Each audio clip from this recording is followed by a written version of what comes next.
आता आपल्या आवडत्या मालिकेचे संपूर्ण भाग मालिका प्रसारित झाल्यानंतर लगेचच पाहू शकता पूर्णपणे मोफत फक्त सन नेक्स्ट वर।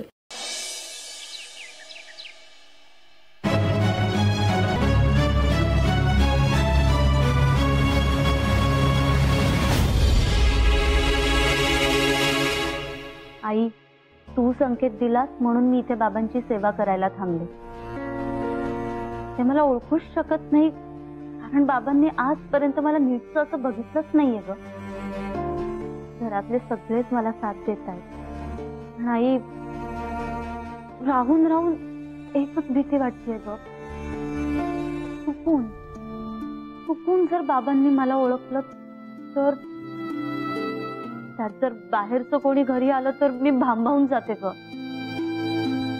युवराजची आत्या आली, त्यांना आधीच मी आवडत नाही। मला आणि युवराजला वेगळं करण्यासाठी त्या खूप प्रयत्न करतायत। मी आता जर त्यात त्यांनी मला ओळखलं ना तर त्या तमाशा केल्याशिवाय राहणार नाहीत बघ। आणि बाबांना जर हे अशा चुकीच्या पद्धतीने कळलं तर खूप अनर्थ होईल। घरात पुन्हा रेष आखली जाईल आणि त्याचा त्रास सगळ्यांना होईल। आणि बाबा पूर्णपणे बरे होत नाही ना तोपर्यंत प्लीज त्यांना यातलं काहीही कळू देऊ नको।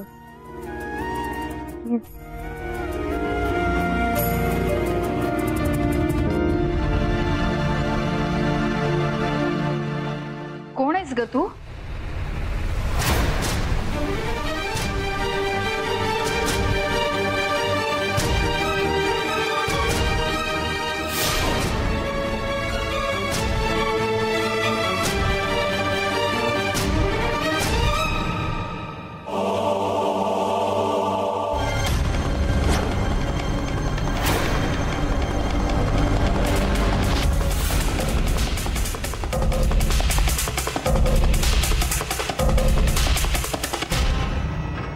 अगं मी तुला विचारतेय, कोण आहेस तू?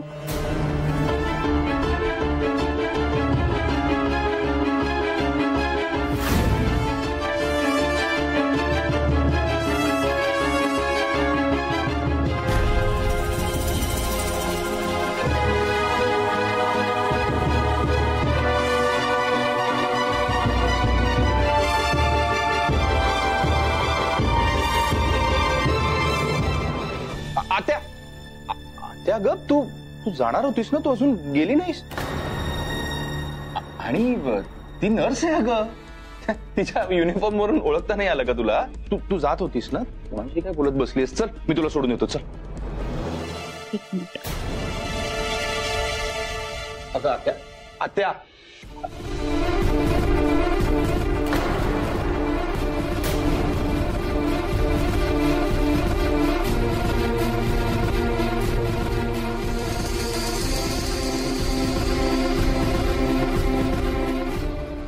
आत्या बघितलंस?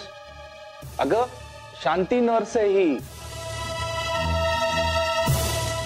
आणि मला सांग, तू इथे गौतम सरांची माफी मागायला आली होतीस ना? मग आटपला तो कार्यक्रम?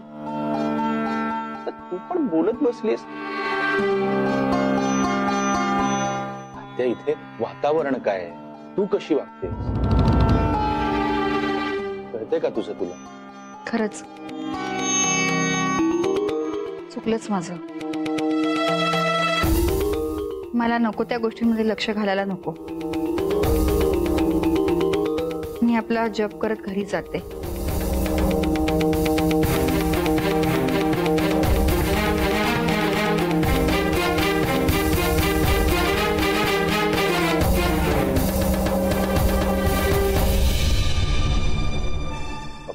मी आलोच।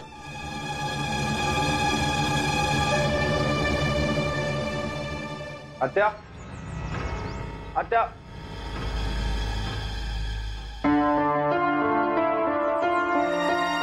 आत्या, ही काय नवीन नाटकं सुरू केली आहेस तू? माझ्याकडे बघून तुला अजूनही नाटक करते असं वाटतंय का बाळा? अगं हे असे संन्यासासारखे कपडे घालून, तिकडे माफीचे नाटकं करून, ती अशी सोंग घेऊन काय मिळणार आहे तुला? खरंय तुझं। माझ्याकडे बघून कोणालाच वाटणार नाही, कारण मी पापच इतकी केली आहेत ना, त्यामुळे प्रत्येकाला हेच वाटेल की मी सोंग करते. आत्या ऐक,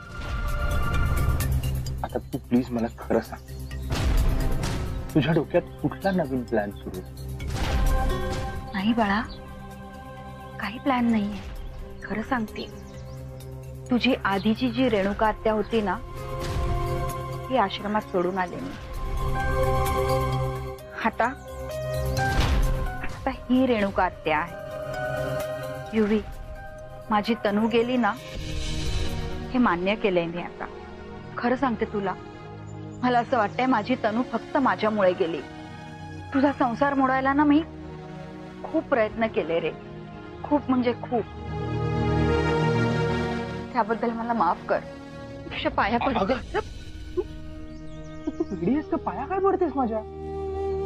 शक्य असेल ना, खरंच माफ कर मला.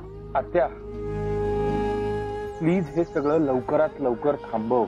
तू काहीही केलंस ना तरी माझा तुझ्यावर विश्वास बसणार नाही. खरंय तुझं, माझ्यावर कोणाचाच विश्वास बसणार नाही. तुझा तर अजिबातच नाही. पण मला आता राग येत नाही, द्वेष नाही, मत्सर नाही, कारण माझं मन आता शांत झालंय. युवी, देवाकडे हेच मागणं आहे की तुझा संसार आनंदात हो. पावलो पावली मी दादाचे कान भरत आले तुझ्याबद्दल आणि अर्पिताबद्दल. पण आता दादाला मी समजावेन, अर्पिता घरची लक्ष्मी आहे, तिला परत आण. सुखात राहा.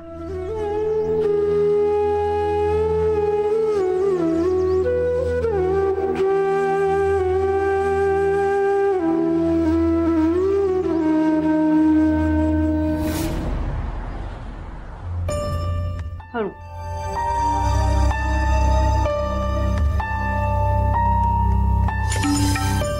काय झालं? मगाशी त्या बाई आल्या होत्या,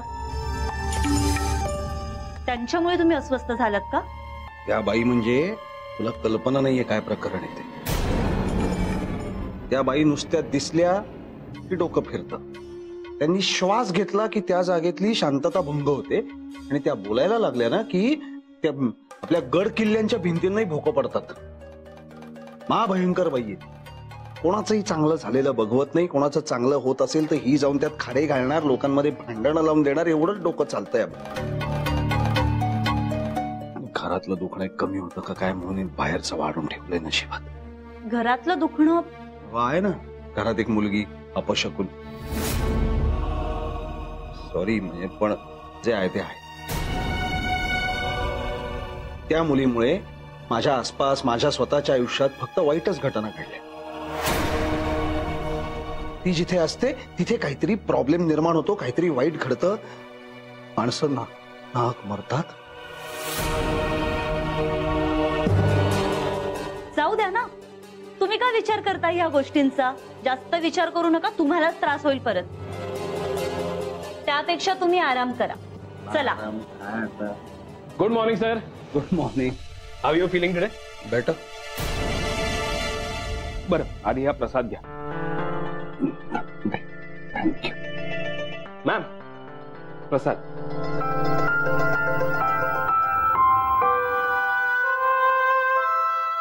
सर ऍक्च्युली मी रोज पहाटे अनवाणी देवळात जाऊन तुमच्यासाठी प्रार्थना करतो, तिथलाच प्रसाद आहे. आणि नील, नाही म्हणजे माझा या सगळ्यावर विश्वास नाही, पण तुझा आहे ठीक आहे, मान्य करतो मी, पण कशाला उगाच पहाटे उठून वगैरे अनवाणी जायचं देवळात? कशाला? काही गरज नाही. आय एम ओके ना. आणि सगळ्यात महत्वाचं म्हणजे एखाद्या आजारी माणसासाठी देव कोण असतं? डॉक्टर. हा, मग त्या डॉक्टरांनी जितकी चांगली नर्स पाठवली ना इथे, मग तिच्यामुळे होतोय मी रिकवर. आणि त्याहूनही महत्वाचं म्हणजे मी परत कधी हिंडायला फिरायला लागणार, कामं करणार, ऑफिसला जाणार, हे तुझा देवळात बसलेला देव सांगणार आहे की डॉक्टर? एक मिनिट. तुम्ही हे काय बोलताय, ऑफिस काम वगैरे? तसं काही होणार नाहीये. तुम्ही पूर्ण रिकवर झाल्याशिवाय इथून कुठेही बाहेर जाणार नाही आहेत आणि तिथे ऑफिसमध्ये सगळं नीट चालू आहे. नका काळजी करू तुम्ही. अरे ती खात्री आहेच आहे. तू तिथे अख्खी टीम चांगली आहे, तूही जॉईन झालायस. माझं फक्त इथे बसून बसून जीव हैराण. सावकाश ग.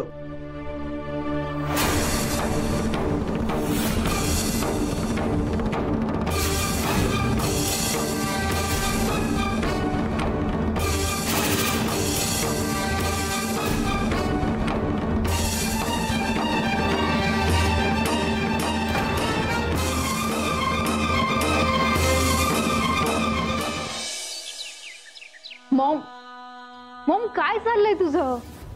नील नको म्हणतेस, मग आपण गौतमला मारणार कसं? मला काही सांगणार आहेस की नाही? सांगणार, सगळं सांगणार. मी आता अशा हत्याराची वाट पाहते जे मला गौतमवर वापरायचं. आणि ते हत्यार मी आहे.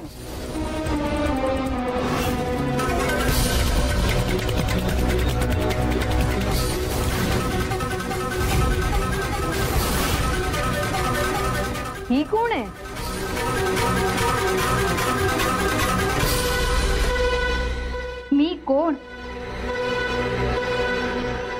मी कोण हे मला देखील माहित नाही, पण मी एक हत्यार आहे. आणि असं हत्यार ज्याची जखम झाली तर माणूस जिवंत देखील राहत नाही. बरोबर? Correct. How are you? I'm good. Mom, are you out of your mind? कोणाच्या नादी लागतेस हे संन्यासांच्या वगैरे? तुझी मम्मा ना फार हुशार आहे, कारण त्यांना माहित आहे शत्रूचा शत्रू तो आपला मित्र असतो. बरोबर? करेक्ट. मॉम, मी आता खूप इरिटेट होतीये. तुम्हाला सांगणार आहेस का ही बाई कोण आहे? थांब थांब, रिलॅक्स, सांगते. ही युवराजची आत्या आहे आणि गौतम जहागीरदार तिचा सुद्धा शत्रू आहे. फक्त गौतम नाही, त्याची मुलगी अर्पिता सुद्धा. आणि त्या दोघांना आपण संपवणार आहोत. म्हणून तर हे नवीन रूप धारण केलंय मी. प्लीज बसा ना तुम्ही. नाही नाही नाही, मी इथे बसायला आले नाहीये. माझ्या नाटकाचा पहिला प्रवेश संपलाय. मला आता भिकाजीच्या घरी म्हणजे युवराजच्या घरी जायचंय. तिथे ते दोघं माझी वाट बघत असतील. मी फक्त तुम्हाला एवढंच सांगायला आले की मी गौतमकडे जाऊन माफी मागितली, कारण हे हत्यार वार करण्याच्या आधी माफी मागतात, म्हणजे पाप लागत नाही. आपण दोघं मिळून त्या दोघांचेही हाल हाल करू आणि त्यांना कळणारही नाही की आपले हाल कोणी केले. आतापर्यंत मी एकटीच होते. माझ्याबरोबर भिकाजी होता, पण रिकाम्या खिशाचा आणि बिंडोक. गौतम सारख्या मोठ्या माणसाला मारायला मला तुमच्या साथीची गरज आहे.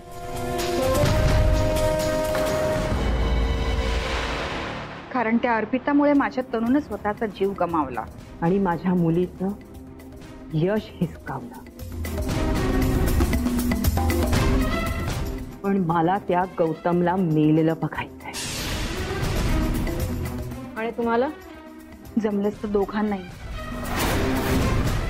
एकत्र.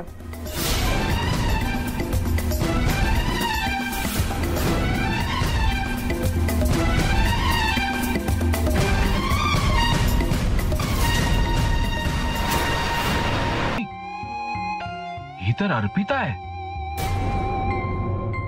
म्हणजे इतके दिवस ही ह्याच घरात नर्सच्या वेशात. वाव. नील, काय सॉलिड हत्यार लागलंय तुझ्या हाती. आणि या हत्याराने केलेली जखम खूप खोल होणार आहे. येस. नाही पण सध्या हे सिक्रेटच ठेवायला हवं. एक्झॅक्टली. तुम्ही म्हणताय तसं मी आहे ना तिथे. आणि सर खानविलकर आहे, एवढा एक्सपिरियन्स माणूस.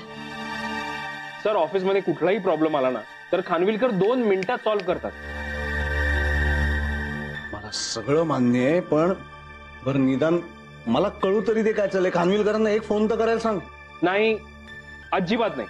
अरे काय आहे, कोणालाही फोन वगैरे करणार नाही आहात तुम्ही आता.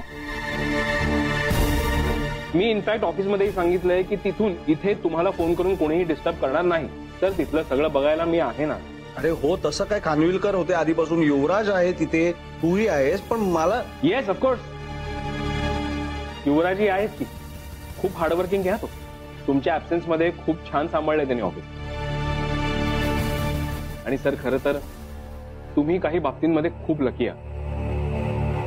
आयुष्यातल्या प्रत्येक टप्प्यावर तुम्हाला खूप चांगली माणसं भेटली. आता तुम्ही म्हटलं तसं या मॅडम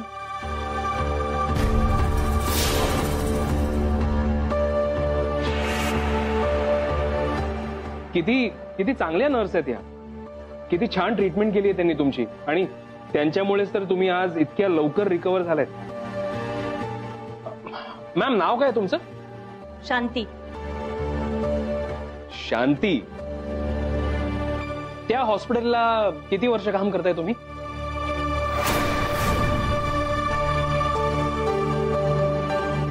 चार 5. हो, 4-5 वर्ष. नाईस. बरं तुम्ही इथल्याच आहात की कामासाठी बाहेरून इथे आलाय? नाही म्हणजे ते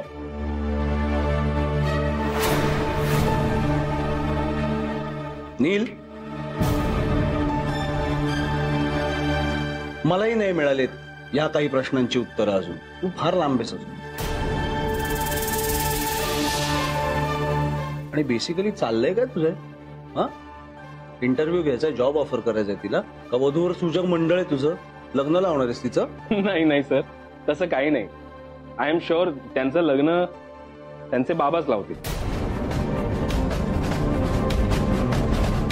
आणि मी ह्यासाठी विचारत होतो की खूप चांगलं काम केलंय त्यांनी, त्यामुळे थोडी माहिती असावी त्यांच्याबद्दल, इतकंच. बाकी she is the best in a job, प्रश्नच नाही. I am sure. तुझे म्हटलंस ना लग्नाचं, बरं का शांती, तुझं लग्न फक्त तुझे बाबा नाही लावून देणार आहे.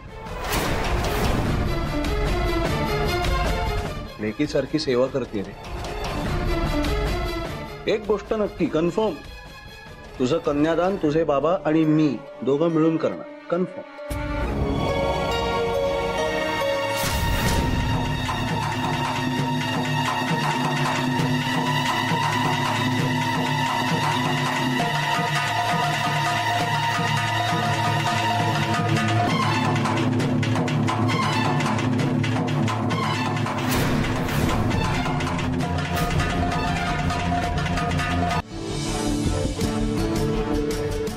मॉम, तू कमाल आहेस.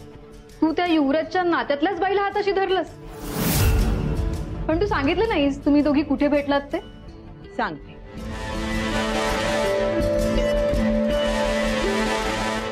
मी माझी इमेज क्रिएट करण्यासाठी आणि ती मेंटेन ठेवण्यासाठी डोनेशन्स देत असते. अशीच एका अनाथाश्रमामध्ये मी गेले. त्या अनाथाश्रमाला मी 2 कोटी रुपयांचं डोनेशन दिलं. त्यांनी मला त्यांच्या कार्यक्रमासाठी चीफ गेस्ट म्हणून इन्व्हाइट केलं होतं. तिथेच एका सेशन दरम्यान ही बया म्हणजे रेणुकाशी माझी ओळख झाली. तिथे प्रत्येक जण आपापला अनुभव माझ्याशी शेअर करत होता. पण हिच्याशी बोलताना माझ्या असं लक्षात आलं की हिच्या मुलीने गौतम आणि अर्पितामुळे आत्महत्या केली.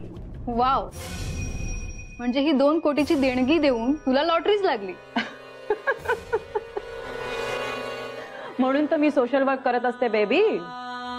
आणि आता तीच लॉटरी आपल्याला गौतमची बर्बादी करून दे. मॉम, आय थिंक आता आपण या नील आणि त्या आत्याला एकत्र आणायला पाहिजे. नाही नाही नाही नाही नाही, अशी चूक करायची नाही. आपल्याकडे 2 मोहरे असोत नाहीतर 10 मोहरे असोत, एकाचा एक्झिस्टन्स दुसऱ्याला कळता कामा नाहीये. नाहीतर ते 2 जण मैत्री करतील आणि आपला पत्ता कट. काहीही झालं ना तरी तो नील आणि ती रेणुका एकमेकांना भेटता कामा नाहीये. Is that clear? Yes Maugham. तसाही तो नील स्वतःला खूप ओव्हर स्मार्ट समजायला लागलाय. त्याला असं वाटतंय की मी त्याच्या हातचं पापेट आहे. पण त्याला हे माहिती नाहीये की सध्या मीच त्याला खेळवते. यु नो व्हॉट मॉम, तू मला नेहमी म्हणतेस ना की मी 4 पावलं तुझ्या पुढे. नाही मॉम, तू चेसची ग्रँड मास्टर आहेस. Hats off to you. मी तर अजून शिकतेच. नील गौतमला आतून पोखरे आणि अर्पिताला ती रेणुका आत्या. आपल्याला जे जे हवंय ते हे 2 जण करतील. बट मॉम, मला त्या युवराजला एकदा बघायचं. मायरा, मॉम रिलॅक्स, मी जस्ट क्युरियोसिटी म्हणून विचारलं.